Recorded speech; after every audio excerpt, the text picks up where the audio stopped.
इसके next part. Thank you.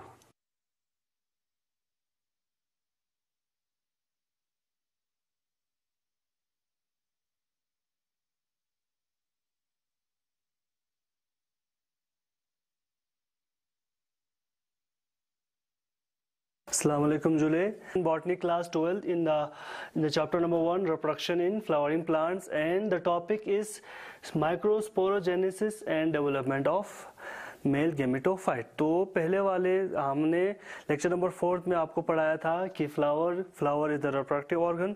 इसके बाद देन हमने फ्लावर के साथ साथ में मेल रिप्रोडक्टिव पार्ट और फीमेल रिप्रोडक्टिव पार्ट को भी पढ़ा है। तो इसके बाद हम पढ़ेंगे माइक्रोस्पोरोजेनेसिस क्या होता है और मेल गेमेटोफाइट कैसे डेवलप होता है। तो अगर हम माइक्रोस्पोरोजेनेसिस की बात करें तो ये हमको ये डायग्राम फिर दोबारा बनाना पड़ेगा। अगर हम यहाँ पे एक मेल स्ट्रक्चर ऐसे करेंगे, ये एंथर एक स्ट्रक्चर बनाएंगे हम। इस एंथर को जब हम टीएस करेंगे तो ये एक ऐसा स्ट्रक्चर हमने पहले भी क्लास में आपको समझाया था कि अगर हम एंथर का टीएस करेंगे तो ऐसा स्ट्रक्चर आपको नजर आता है। ठीक है बच्चों, तो इस स्ट्रक्चर के अंदर आपका एक पार्ट को हम अगर सेलुलर स्ट्रक्चर दिखाएंगे तो ऐसा होगा।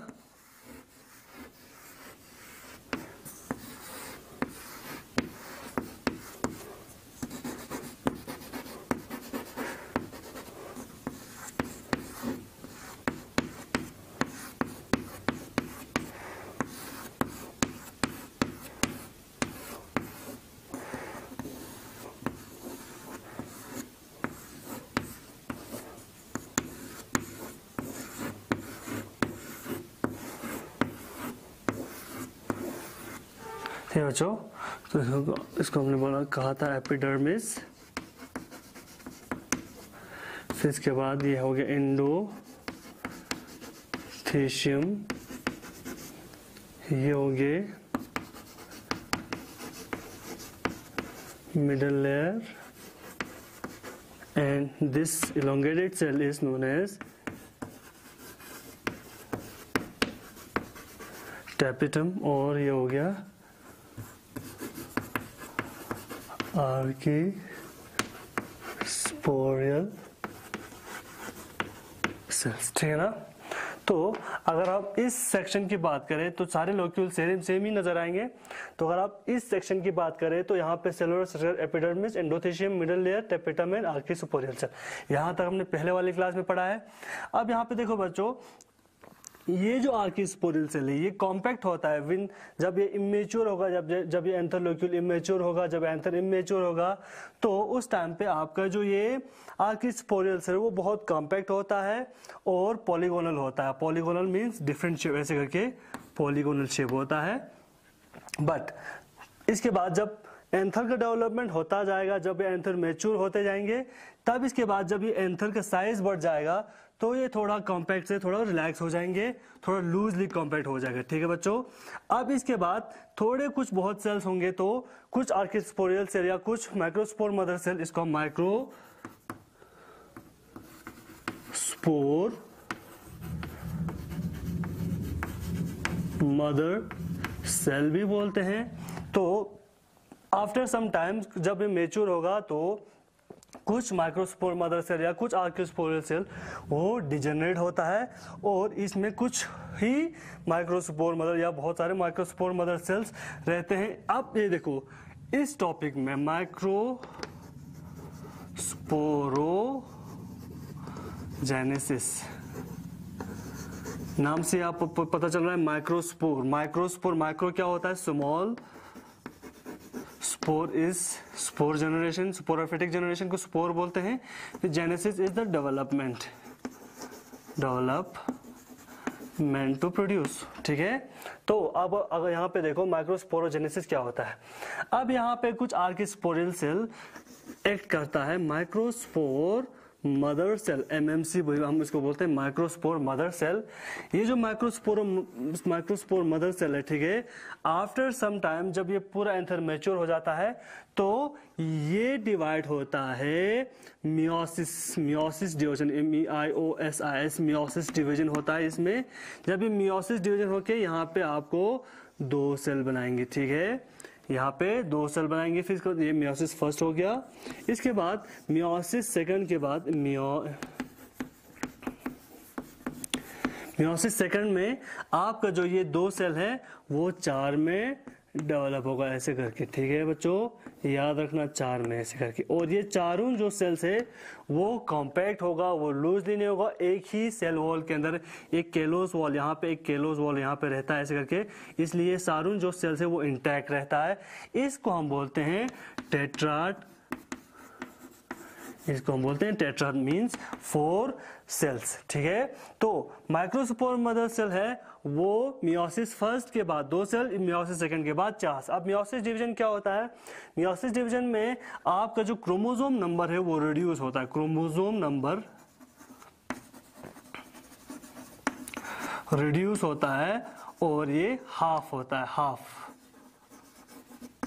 आपका क्रोमोसोम नंबर हाफ होता है, मतलब आपका जेनेटिक कंपोजिशन हाफ होता है मियोसिस डिवीजन में। तो अगर ये 2n था, अब आपका ये जो माइक्रोस्पोर है दैट इज सिंगल n, ये हाफ जेनेटिक कंपोजिशन का बन जाता है।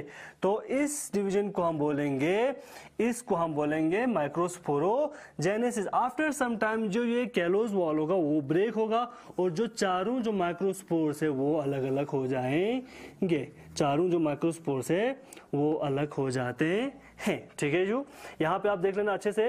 अब आपका जो माइक्रोस्पोर मदर सेल है वो डेवलप होके आपका माइक्रोस्पोर बन जाता, माइक्रोस्पोर,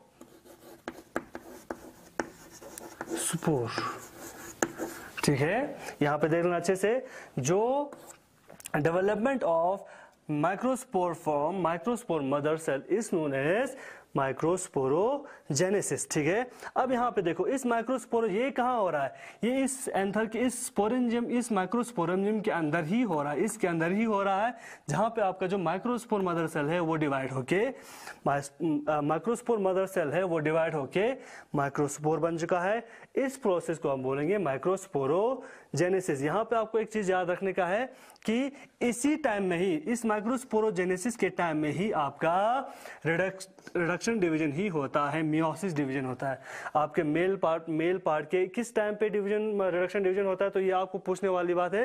तो यहाँ पे आप बताएंगे माइक्रोस्पोरोजेनेसिस के टाइम पे ही आपका मियोसिस होगा और रिड्यूस होके आपका जेनेटिक कंपोजिशन हाफ होता है जब आपका माइक्रोस्पोर बनने वाला होता है, ठीक है बच्चों। तो यहाँ पे हम एक माइक्रोस्पोर की स्ट्रक्चर को देखेंगे, ठीक है। अगर आप माइक्रोस्पोर की स्ट्रक्चर को देखेंगे,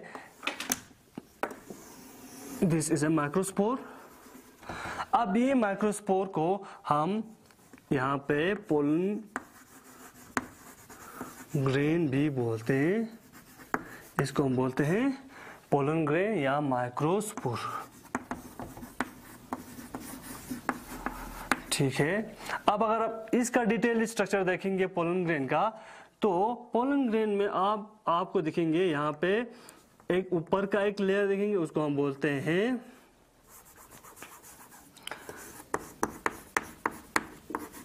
एक्साइन, और इसके नीचे और एक लेयर होगा दैट इज एंटाइन।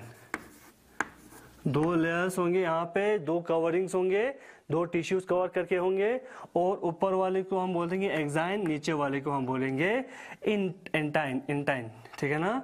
तो अब एक्साइन की बात करें तो exine is made up of a special type of chemical that is known as sporopollenin. ये इस खास टाइप ऑफ केमिकल से बना होगा, स्पोरोपोलेनिन से, जो बहुत हार्डेस्ट केमिकल में माना जाता है। इसी की वजह से ही जो आपका जो पोलन ग्रेन है वो बहुत टाइम के लिए, बहुत लंबे समय के लिए आपको क्या रहता है, ये डिजनरेट या ये खराब नहीं होता, ये काफी सालों के लिए जमीन के अंदर या किसी चीज के अंदर ये रह सकता है।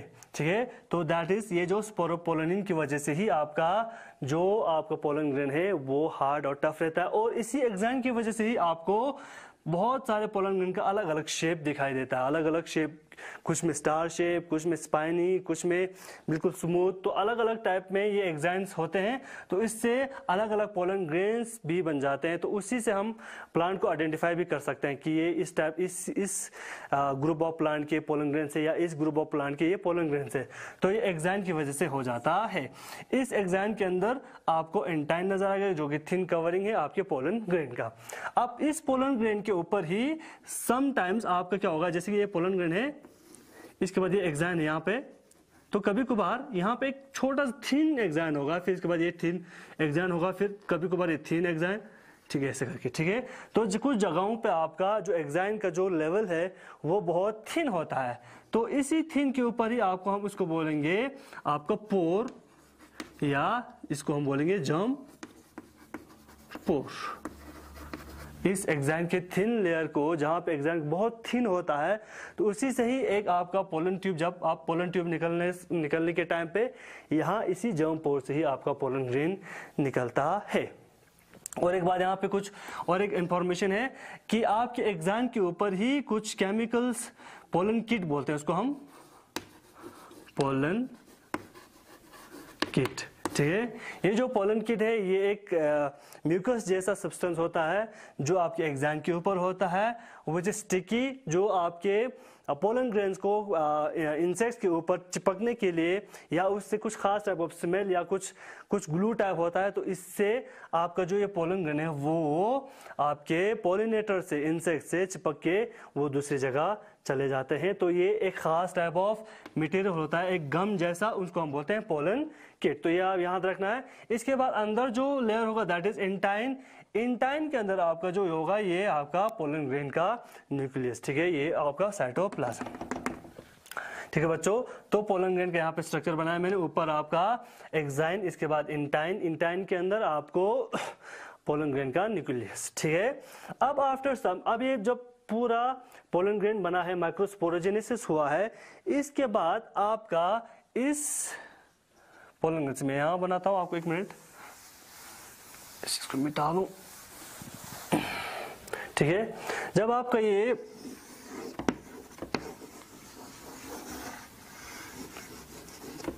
ठीक है, तो जब आपका ये जो पोलन ग्रेन होगा, ये आप कुछ प्लांट्स में 2 सेल स्टेज में या कुछ प्लांट में 3 सेल स्टेज में ये पोलिनेट हो जाता है। मतलब पोलिनेट मींस ट्रांसफर हो जाता है मेल पार्ट से फीमेल पार्ट में। अब देखना है हमें कि डेवलपमेंट ऑफ मेल गेमेटोफाइट, अब मेल गेमेटोफाइट कैसे बनता है, तो डेवलपमेंट ऑफ मेल गैमेटोफाइट। तो कुछ चीज थोड़ा बहुत यहाँ पे रहा है, मैं आपको थोड़ा इन्फॉर्मेशन दे दूं। जो पोलन ग्रेन से आपको कभी कभार, इन पोलन ग्रेन से एलर्जी भी आपको महसूस होता है कि आप कभी कभार बोलते हैं कि मुझे छींक आया है या समथिंग, तो ये भी इन पोलन ग्रेन से, कुछ लोगों को इन पोलन ग्रेन से एलर्जी हो जाता है। ये आमतौर पर फ्लावरिंग के टाइम पे कुछ लोगों को हो जाता है, तो इनमें बहुत सारे एंटी एलर्जिक आपको लेना पड़ता है या इनसे बच के रहना पड़ता है। अब कभी कभार कुछ एथलीट्स या कुछ चीजें हैं वो इन चीजों को कंज्यूम करते हैं, क्योंकि ये पोलन ग्रेन है बहुत रिच होता है, रिचली न्यूट्रिटिव होता है। तो एथलीट्स या जो बहुत सारे जो एथलेटिक काम करते हैं उनके लिए बहुत अहम होता है, ये लोग पोलन ग्रेन को कंज्यूम करते हैं। ठीक है, क्योंकि ये बहुत न्यूट्रिटिव होता है। ये हो गया यहाँ पे। अब डेवलपमेंट ऑफ मेल गैमेटोफाइट, अगर आप इस पोलन ग्रेन को देखें तो इसमें जो न्यूक्लियस है वो अब इसके बाद इस सेल में डिवाइड किए, जो सेल होगा वो 2 में डिवाइड होगा, ऐसे करके एक बड़ा सा 2 में डिवाइड होगा, एक बड़ा सा सेल बनेगा, एक छोटा सा सेल बनता। यही जो पोलन ग्रेन का जो सेल है वो डिवाइड होता है 2 में, और एक बड़ा सा सेल बनेगा और एक छोटा सा सेल बनेगा। ठीक है बच्चों, अब जो बड़ा सा सेल होगा उसको हम बोलते हैं वेजिटेटिव सेल। वेजिटेटिव सेल, और जो छोटा सा सेल होता है दैट इज जेनरेटिव सेल। इस डेवलपमेंट ऑफ मेल गेमेटोफाइट के अंदर आप देखो जो हमारा माइक्रोस्पोर बना है, उस माइक्रोस्पोर के अंदर आप या पोलन ग्रेन के अंदर डिवीजन होता है। ये जो डिवीजन होगा वो माइटोसिस होता है, माइटोसिस डिवीजन। इसमें कोई मियोसिस नहीं होगा, इसमें माइटोसिस होगा जिसमें कोई न्यूक्लियर रिडक्शन नहीं होता है, ठीक है। तो एक बड़ा सा सेल बनता है दैट इज वेजिटेटिव सेल, और एक छोटा सा सेल बनता है दैट इज जेनरेटिव सेल। इनके बीच में एक हल्का सा एक लेयर ऑफ केलोस लेयर बन जाता है। Callose is a type of chemical जो कि इसमें हमेशा वॉल्स में ही डिपॉजिट हो जाता है। तो यहाँ पे इन दोनों सेल्स के बीच में एक केलोस वॉल डिपॉजिट होता है जो कि टेम्पररी है, जो परमानेंट नहीं है, ठीक है।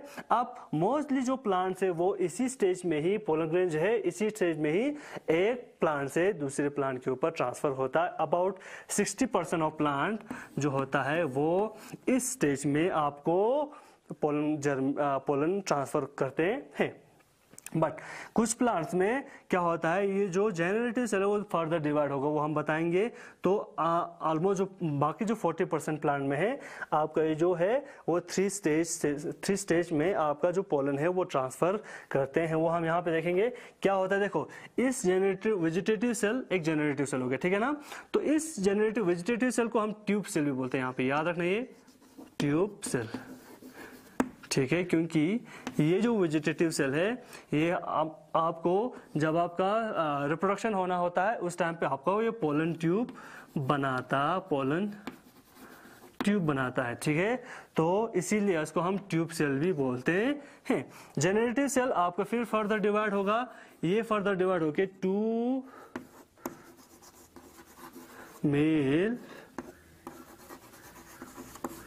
गैमीट्स बनाएंगे, ठीक है। देख लो यहाँ पे कैसे होगा।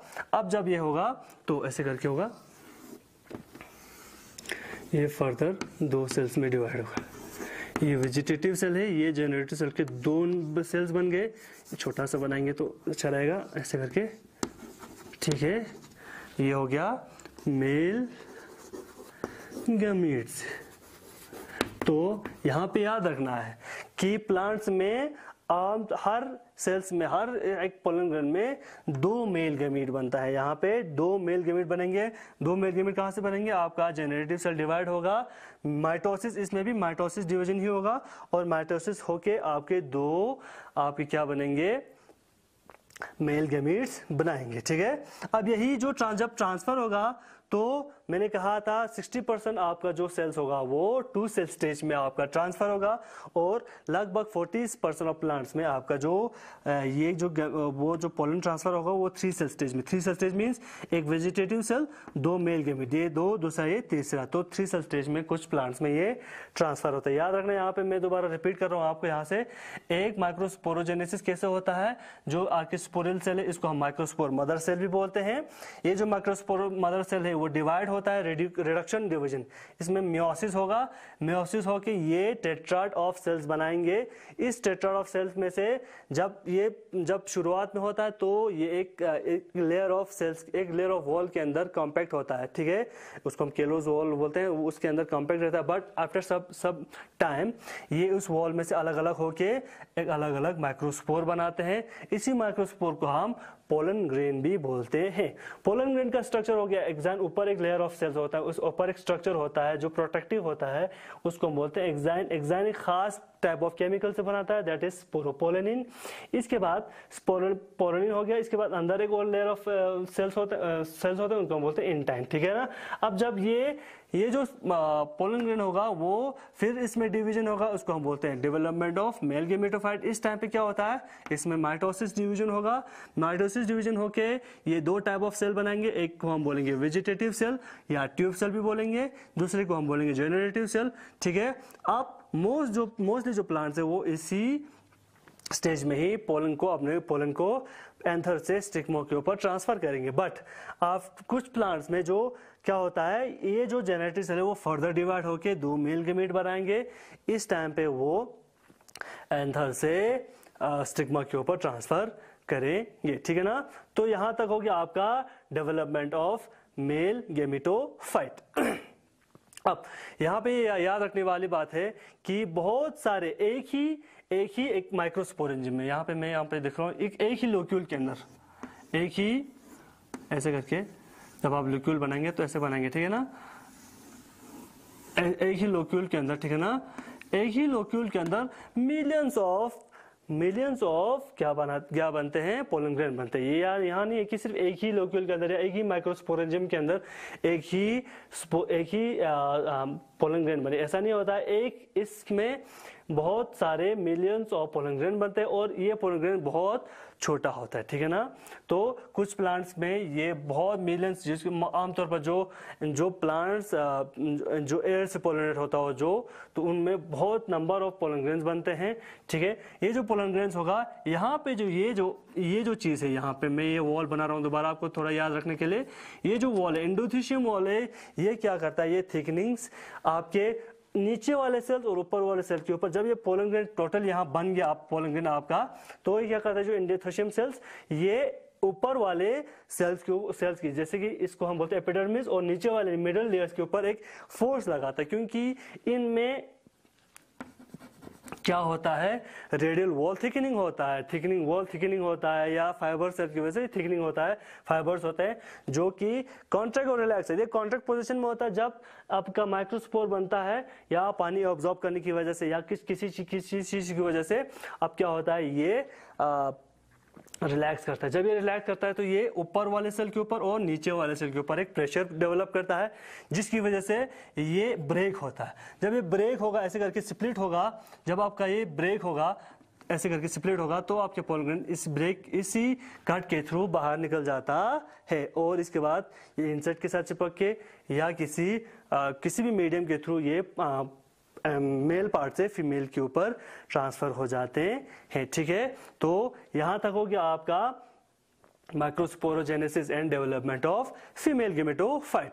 तो नेक्स्ट हमारे क्लास में हम पढ़ेंगे इंशाल्लाह, क्या पढ़ेंगे, फीमेल रिप्रोडक्टिव पार्ट और फीमेल गेमेटोजेनेसिस, फीमेल गेमिट्स कैसे बनते हैं। इसके बाद हम रिप्रोडक्शन पढ़ेंगे, इसके बाद ये जो रिप्रोडक्शन फ्लावरिंग प्लांट यहाँ पे हम क्लोज करेंगे। Thank you very much.